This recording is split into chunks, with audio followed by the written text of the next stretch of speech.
makan itu kan menentukan kamu sehat tidak dong, betul ya? Nah, saya pernah sampaikan begini. Tadi saya udah menyampaikan pesan Tuhannya begini. Ternyata kesehatan kita ditentukan 50% oleh makan. Ya, saudara makannya apa? Kalau makanannya bergizi, ada protein, ataunya bervitamin, pasti saudara sehat, ya. Kalau makanannya amburadul, ya udah deh, umur saudara pendek. Betul nggak, ya?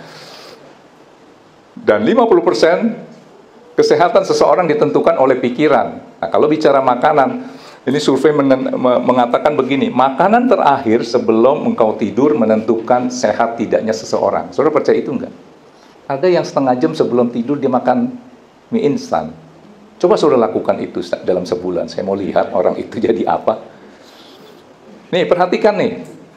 Ya, makanan terakhirmu sebelum engkau tidur itu menentukan kesehatanmu. Dan ada orang bijak berkata, saya kalau jam 6 selesai makan malam, saya nggak akan pernah ngemil lagi. Terkadang nggak bisa ya. Waduh, saya nggak bisa tuh. Biasanya setengah jam sebelum apa, saya ngemil dulu. Makan bakpao 2. Ya, bikin dulu Indomie, baru bisa tidur. Nah, saya mau katakan, makanan terakhirmu sebelum kau tidur menentukan kesehatanmu. Ternyata kesehatan hatimu tergantung makanan terakhir daripada pikiranmu. Sebelum engkau tidur, pikiranmu apa? Kepada musuhmu yang saudara begitu benci, akhirnya saudara ketiduran. Saya yakin orang itu tidur dalam keadaan gelisah. Jadi makanan terakhirmu sebelum kau tidur menentukan kesehatanmu. Ternyata makanan dari pikiranmu terakhir 5 menit sebelum saudara ketiduran, ya, ternyata saudara lagi mikirin musuhmu, lagi melampiaskan, rasa sakit hatimu, itu menentukan kesehatan rohanimu. Rugi nggak? Ya, saudara nggak mau kan? Saudara harus jaga. Oke? Saudara begini. Lihat, ya, boleh dikeluarkan Amsal 16 ayat 32. Kekuatan sikap hati dan pikiran itu luar biasa. Alkitab menggambarkan sebagai seorang pahlawan.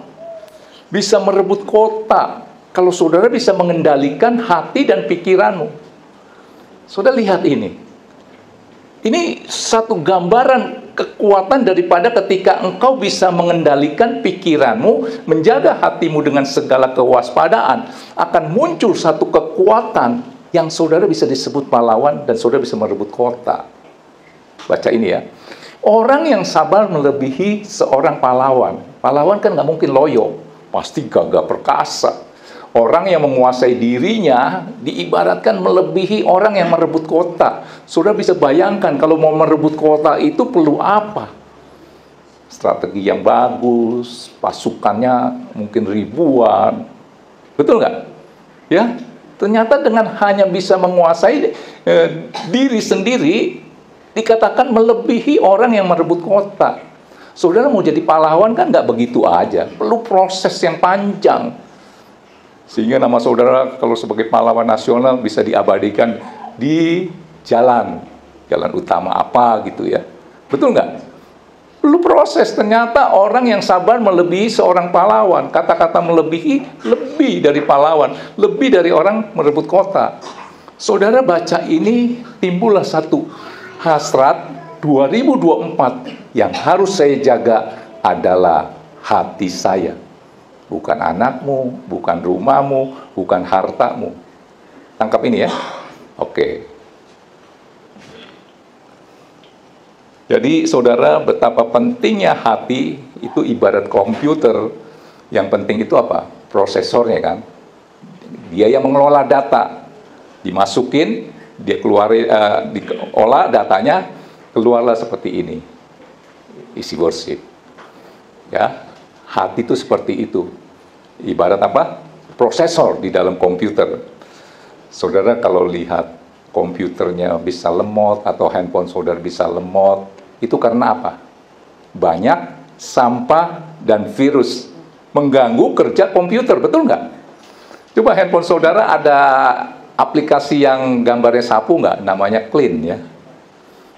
harus dibersihin. Begitu juga dalam hatimu. Kenapa saudara dalam kehidupan saudara itu tidak maksimal, nggak semangat, sakit-sakitan, perasaannya capek aja. Padahal saudara tidur dari jam 8 malam, bangunnya jam 11. Begitu bangun, perasaannya capek. Yang capek apanya? Padahal saudara nggak kerja apa-apa. Lemot itu istilahnya, nggak ada gairah. Apa tuh menurut saudara? Apanya? Kalau komputer kan lemot banget, kita pencet enter, muter-muter, bisa sih baru muncul gitu. Kesel nggak kadang-kadang ya? Ini kerjaan, maksudnya handphone atau komputer, mungkin ada yang pernah ya, klik, nyut, muter-muter, kesel ya. Kita seperti itu. Kalau di komputer itu prosesornya nih terganggu oleh virus atau ya sampah-sampah yang harus kita buang, betul nggak? Begitu juga dalam hati kita. Ya tadi saya katakan, tidur dari jam 8 malam, bangun jam 11, begitu bangun rasanya capek. Ada yang pernah rasain seperti ini? Yang capek ternyata, yang pegel ternyata hatimu, pegel hati. Pernah ngerasain seperti itu? Saudara masuk 2024, harus buang sampah-sampah itu ya. Oke. Jadi saudara tahu ya, kenapa hidup kita tidak maksimal, tidak semangat, sakit-sakitan, padahal saudara nggak ngapa-ngapain. Loyo ya, nggak ada sukacita karena ada racun atau virus di dalam hati kita, sehingga perlu didetok, dibersihin dari racun-racun itu ya. Kita perlu hikmat untuk mendetok hati kita, membersihkan hati kita. Kita pilih-pilih mana yang baik, mana yang menguntungkan, itu yang kita simpan. Yang tidak baik, yang merupakan sampah busuk, yang mengganggu hati, buang. Jadi kalau saudara mau buang file saudara di handphone atau apa, kan saudara yang nggak penting-penting dibuang dong, betul nggak? Oh, yang bagus-bagus saudara simpan, betul kan? Buat kenang-kenangan. Begitu juga saudara.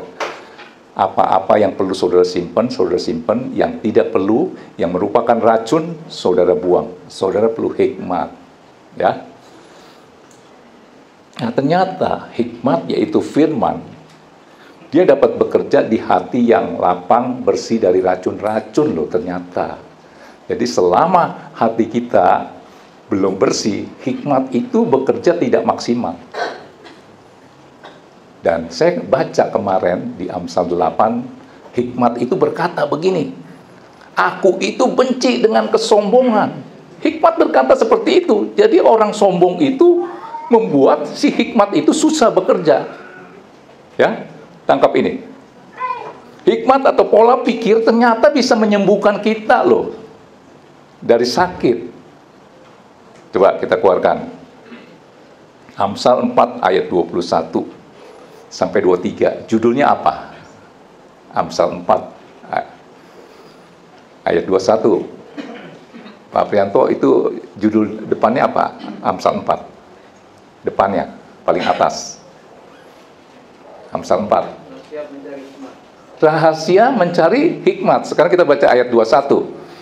Saudara, saya nggak tahu saudara sakit apa. Ternyata penyakit itu bisa ditentukan oleh pola pikir.